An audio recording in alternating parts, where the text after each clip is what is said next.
Olá, boa noite. No ar, eu Votei em Você para todo o estado de Santa Catarina. Vamos falar sobre política mais uma vez. E você que está em casa, que participa desse momento histórico do Brasil, você que quer entender um pouco mais brasileiro, esta é uma grande chance. Hoje no programa voltamos a falar sobre o Parlamento Catarinense. E hoje eu recebo o líder da bancada do PMDB na Assembleia Legislativa de Santa Catarina, o deputado estadual Antônio Aguiar.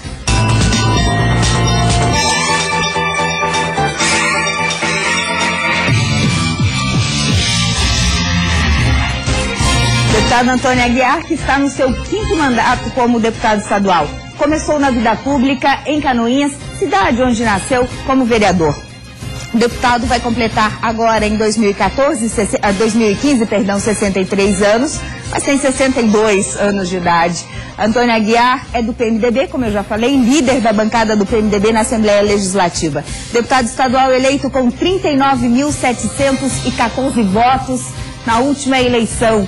5º mandato começando, deputado, e essa trajetória política que se estende ao longo da sua vida pública. O senhor completa 63 anos de idade neste ano de 2015. Eu penso que chega. Eu acompanho seus discursos na Assembleia Legislativa e eu ainda recentemente acompanhei essa semana um discurso seu sobre a fundação do MDB, sobre o PMDB, o partido que o senhor milita e é líder, né, na Assembleia Legislativa. Penso eu que com essa garra toda chega com a sensação de dever cumprido ao longo da carreira, né? Seja bem-vindo à Band. A nossa saudação à comunidade de Santa Catarina. Dizer a vocês que é com satisfação que estamos aqui, também prestando contas à nossa comunidade. É importante que a gente se apresente também àquelas pessoas que não nos conhecem e dizer a vocês que eu sou médico, ortopedista, nasci na cidade de Canoinhas, fui vereador em 1988 e esse é o meu 5º mandato como deputado estadual.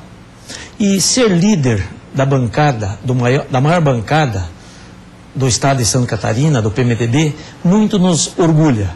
É uma responsabilidade imensa, porque temos que distribuir tarefas aos deputados. E não é 2 ou 3, são 11 hoje, né? Somos em 11. Então, isso tem um peso muito grande, uma responsabilidade muito grande. Mas, ao mesmo tempo, é uma tarefa que nós devemos exercer com tranquilidade, uma tarefa que é exercida em conjunto. Temos reuniões semanais, às terças-feiras, para discutirmos as pautas dos projetos, para sabermos as posições que vamos tomar politicamente. Como líder da bancada, é dever do líder da bancada colocar os seus pares nas devidas comissões.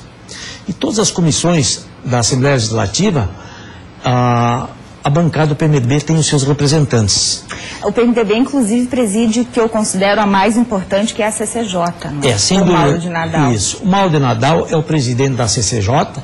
E nós temos o nosso presidente do partido, Valdir Cobalcini, que é o presidente da Comissão de Educação. Que é importantíssimo. Também. Tem o Romildo Titão, que é o presidente da Segurança Pública. Então nós temos várias comissões, a responsabilidade de fazer com que os projetos que são encaminhados a essas comissões sejam discutidos e aprimorados. Porque o projeto de lei vai para a Assembleia para ser discutido. Para que discutir um projeto de lei? Para que a sociedade faça parte desse projeto de lei. E lá na Assembleia nós temos que aprimorar o projeto de lei. Por isso que são bem-vindas as associações, são bem-vindas as ideias. Nós precisamos de ideias num projeto. O projeto em si já é uma ideia boa, mas aquele arremate do projeto faz parte da comissão. E daí entram todos os deputados, os 40 deputados. E isso faz com que esses projetos eles saiam lapidados, saiam projetos aprovados pelos 40 deputados. Deputado, qual é o maior desafio de ser líder de uma bancada? A sua experiência política com certeza ajuda, né? Depois de 4 mandatos, entrando no 5º, o senhor já tem um conhecimento profundo sobre os trâmites, né? Sobre o sistema parlamentar. Mas eu acredito que existem aí outros desafios, né? A bancada do PMDB, com 11 lideranças ali, são 11 cabeças pensando diferente, 11 regiões diferentemente sendo ali representadas, políticos mais experientes, outros nem tanto, não é? Como é que é esse dia a dia de uma bancada? O desafio é o convencimento. você tem que convencer o deputado a agir daquela maneira. Por quê? Porque hoje, vamos dizer, a Assembleia teve uma renovação de deputados novos.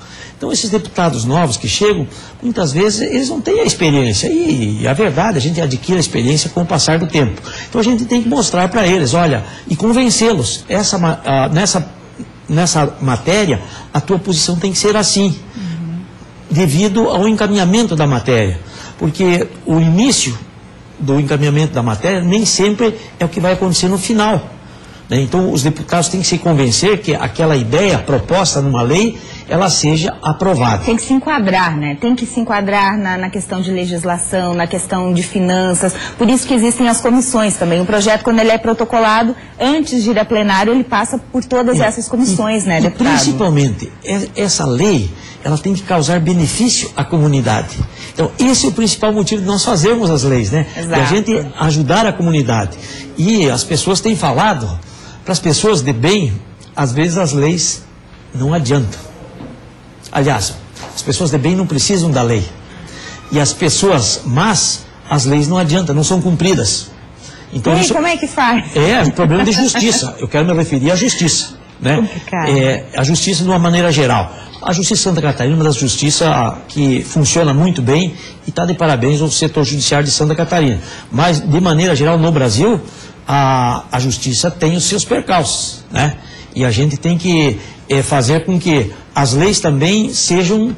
que elas funcionem, né? Que elas tenham aplicabilidade, mas também tem essa questão de fiscalização e cumprimento das leis. Isso, cumprimento da lei, exatamente isso. E esse cumprimento da lei é para todos, né? Verdade. Não vimos juízes usando o bem público, pior, o bem de quem estavam sendo acusado? Então, esse é um percalço. Hoje, não vimos a polícia dando benesses na penitenciária de Blumenau? Isso é corrupção. É isso que nós precisamos atacar. Ah, mas eu tenho medo de falar do judiciário, eu tenho medo de falar da polícia. Não, nós não temos.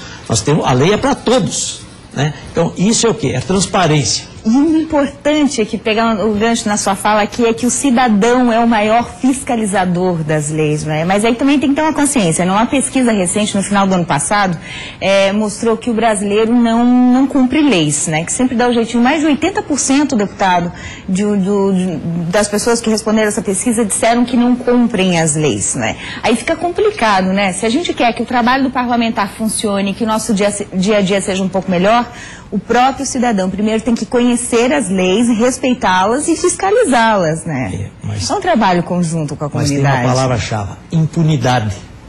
Por que não se cumpre a lei? Porque tem a impunidade. Ninguém pune, tem que ter punição.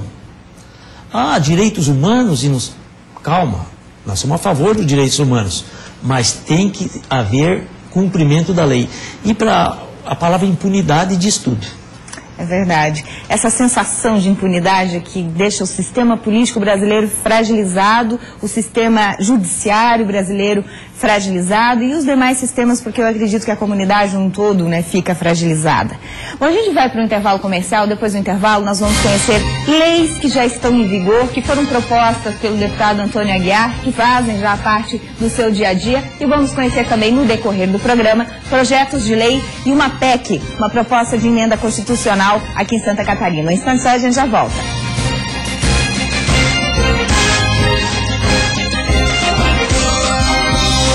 Volta ao Votei em Você para todo o estado de Santa Catarina, e hoje estamos conhecendo o trabalho de Antônio Aguiar, deputado estadual pelo PMDB em Santa Catarina, deputado no seu quinto mandato. Agora a gente vai conhecer um pouquinho mais sobre as leis que já foram propostas pelo deputado, já foram aprovadas e estão em vigor. Uma delas é essa aqui, ó, 13.846 de 2006. Essa lei criou os Jogos Abertos da Terceira Idade. É a maior competição do calendário esportivo do estado em números de participantes, perdendo apenas para os Jogos Abertos. Na última edição, para se ter uma ideia, contou com mais de 3.000 participantes somente na fase final. Sensacional. O senhor tem muito disso, né, deputado? Eu acompanho o seu trabalho lá no parlamento. O senhor tem vários projetos de lei, leis já como esta aprovadas, voltadas para a terceira idade. Seria um olhar mais atento para quem já chegou a uma certa idade, muitas vezes é esquecido? É verdade. A terceira idade é aquela que representa as nossas raízes, o nosso passado, a nossa história. Então, nossos pais, nossos avós, foram eles que orientaram, eles que deram um assoprão na nossa vida. E muitas vezes nós esquecemos os nossos pais e nossos avós. Tratamos-lhes mal. Temos que tratar bem a terceira idade. O idoso merece o nosso respeito e consideração. Por que eu digo isso? Porque muitas vezes tem uma palavra chamada ingratidão. Né? Os filhos são ingratos. Ah, porque o meu pai é muito teimoso, porque ele é um velho chato, porque ele é isso, porque é aquilo. Calma, você vai chegar lá. É verdade. Né? Então a gente tem que ter esse carinho. E esse carinho da terceira idade não vem de agora. Esse vem comigo desde que a gente, como médico, ortopedista, eu sempre tive um carinho especial pelos idosos. Mesmo porque, como ortopedista, as fraturas de colo de fêmur e as fraturas dos idosos vêm parar sempre na nossa mão.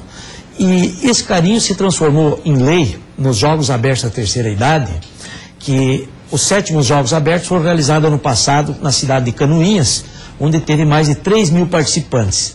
E uma das grandes bandeiras que foi lançada em Canoinhas foi a acolhida dos idosos. E isso marcou. Os 7º Jogos Abertos da Terceira Idade na cidade de Canoinhas marcou pela acolhida e pelo carinho com que o povo de Canoinhas tratou a terceira idade. Mas os JAST, os Jogos da Terceira Idade, já tem um apoio financeiro, um aporte por parte de prefeituras, por parte do próprio governo, como existe no JASC? Já, é exatamente isso, é o mesmo sistema. Os Jogos Abertos da Terceira Idade é um programa do governador Raimundo Colombo e Pinho Moreira. Então, o governador Raimundo Colombo e Pinho Moreira, eles deram um apoio integral. Inclusive, o governador Raimundo Colombo esteve na abertura dos Jogos Abertos da Terceira Idade. E foi aplaudido pela maneira que Raimundo Colombo se coloca. Dizer para vocês que os 8º Jogos da Terceira Idade serão no município de Criciúma esse ano. Esses jogos, eles são trabalhados, eles são disputados e são votados no Conselho do Esporte. Tem o Conselho do Esporte e Cultura. Interessante, é. E lá é votado o município que apresenta as melhores condições. Criciúma foi o que apresentou em Canoinhas, no caso, no último Jogos, a melhor condição para sediar esse ano. Exatamente isso. Então isso faz com que a disputa para trazer os Jogos Abertos se torne importante. E o que os idosos vão fazer nos Jogos Abertos? Era a minha próxima pergunta. Quais são as modalidades, deputado? Isso, eles vão jogar bocha, eles vão jogar baralho, eles vão jogar dominó, eles vão apresentar danças típicas, eles vão jogar bolão. Então, todas essas atividades fazem com que o idoso se movimente. E o mais importante, confraternize também, não é? Que isso também é muito importante, né, deputado?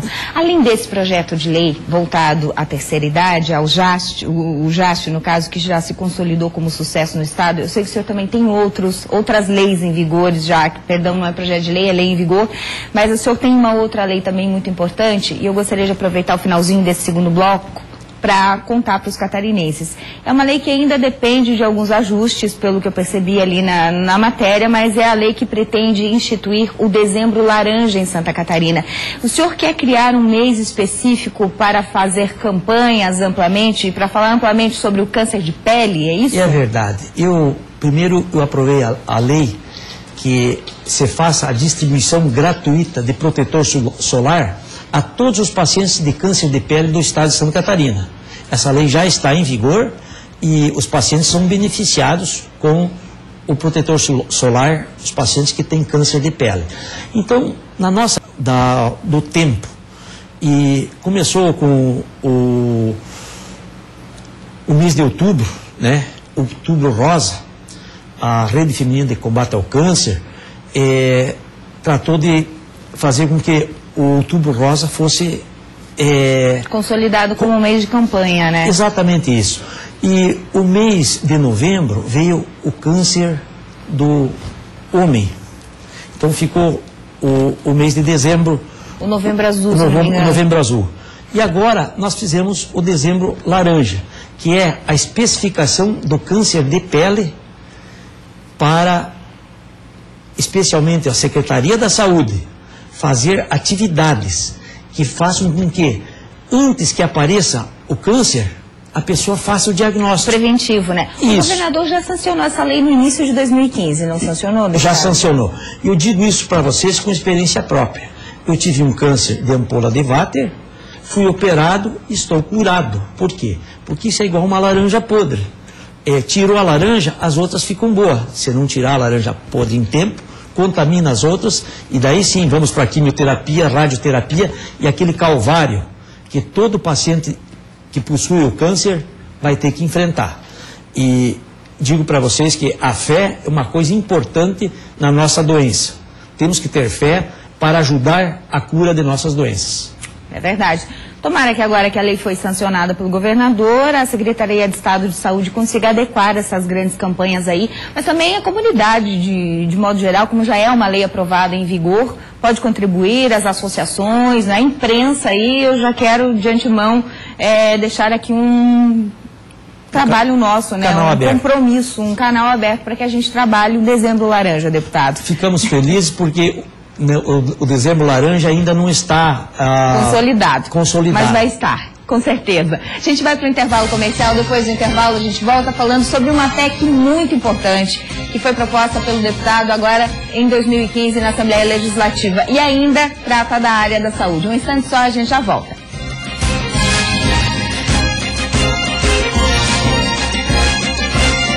Estamos de volta no último bloco do Votei em Você, para todo o estado de Santa Catarina. Hoje conhecendo o trabalho do deputado estadual Antônio Aguiar.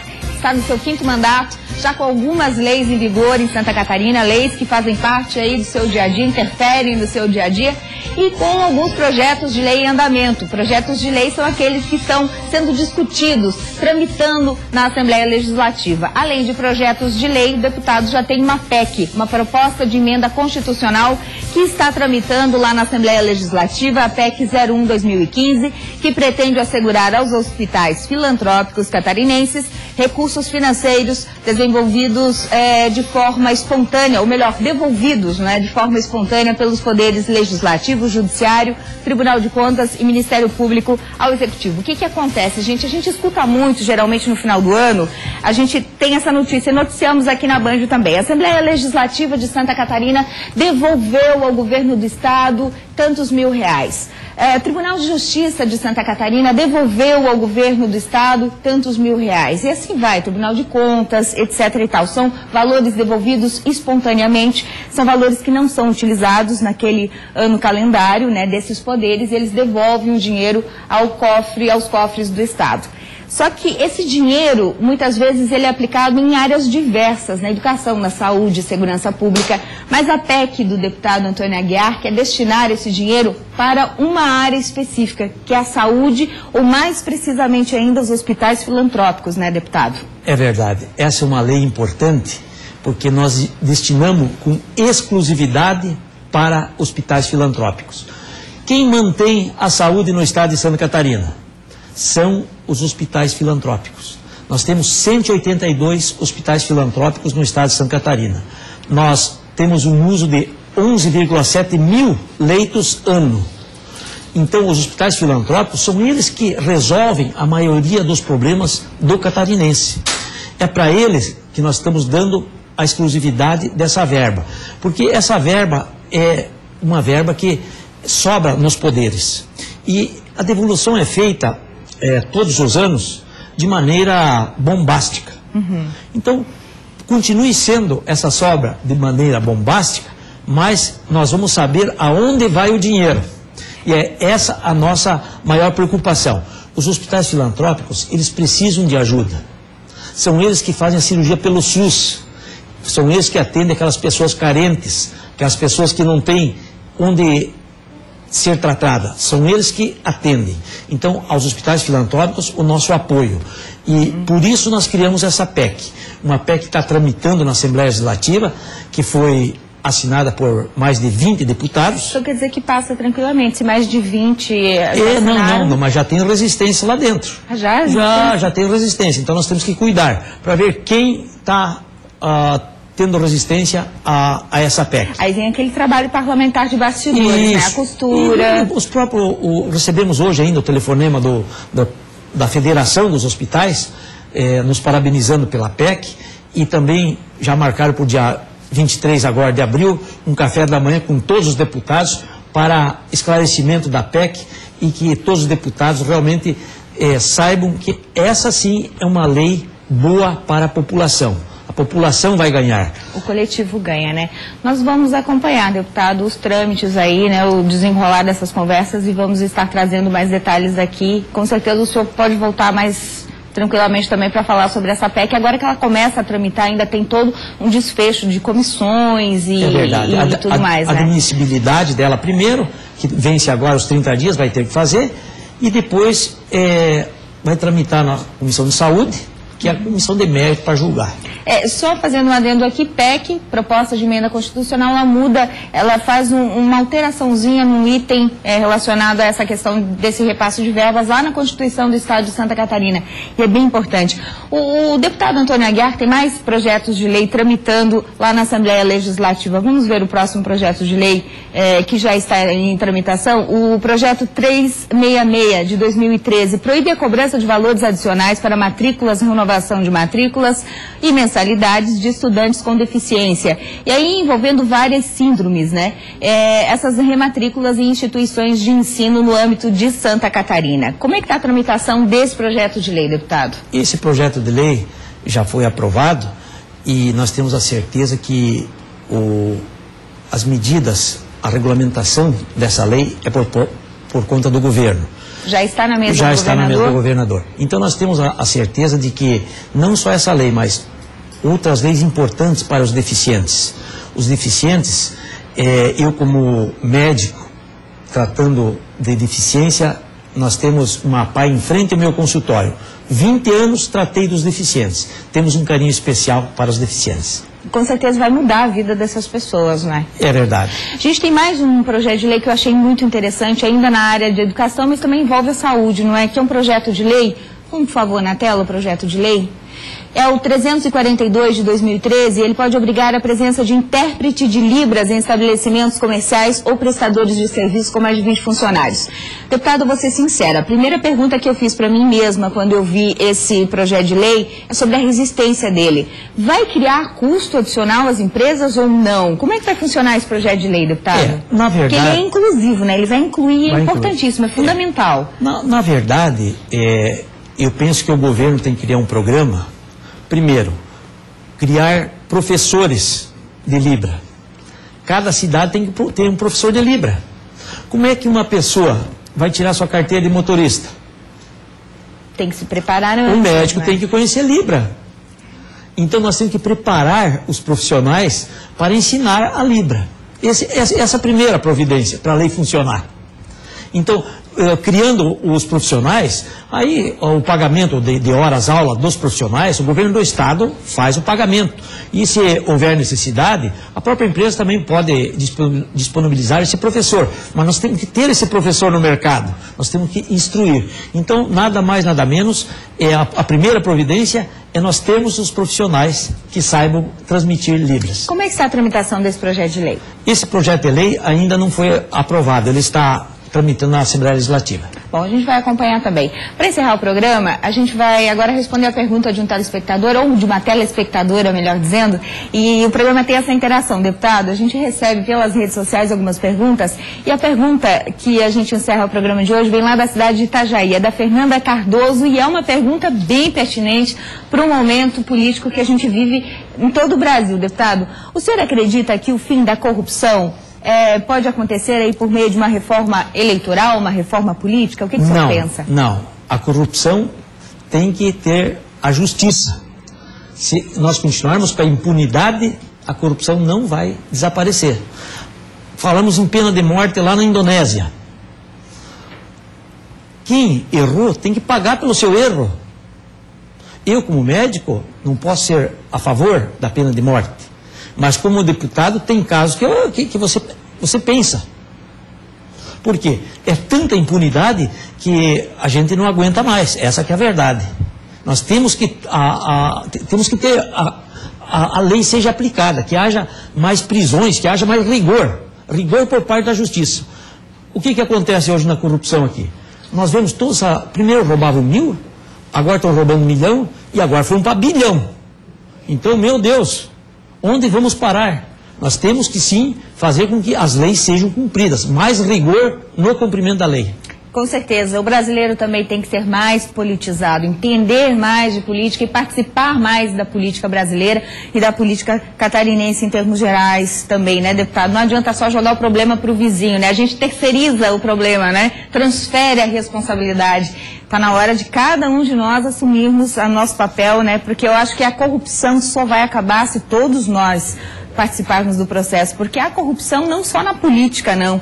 Há corrupção no dia a dia, no vizinho, no nosso dia a dia. No nosso dia a dia. Importante a sua observação. Eu queria agradecer à Band e dizer a todos que nós continuamos trabalhando na Assembleia Legislativa e estamos à disposição no nosso gabinete. Obrigada, deputado. A gente também está à disposição aqui do Gabinete do Deputado e a todo o Parlamento catarinense, sempre trazendo as informações de uma forma diferente para você catarinense, né, mostrando como funciona o trabalho de um parlamentar, como que é desenvolvido esse trabalho, trazendo um pouquinho da Assembleia Legislativa também aqui para a Casa do Catarinense. Obrigada, deputado, mais uma vez.